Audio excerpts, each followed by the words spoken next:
Reading, literally, opens the door of possibility.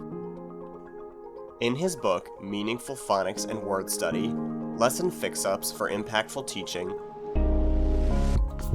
early reading specialist Wiley Blevins presents the essentials of strong, explicit, and systematic phonics instruction, so teachers can help their students crack the code to reading. Hi, I'm Wiley Blevins.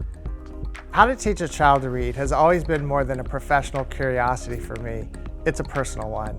I grew up in a home without books, and where the limitations of illiteracy hung over us like one of those thick x-ray blankets they put on you at the dentist's office, suffocating. I don't want any child to struggle unnecessarily as they learn to read.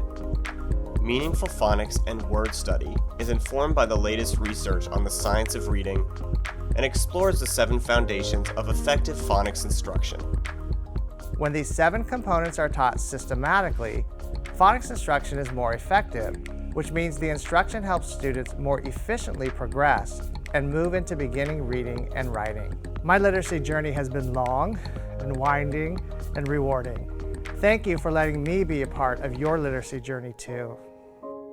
Find out more about this and other titles at pdessentials.com. Go teach brilliantly.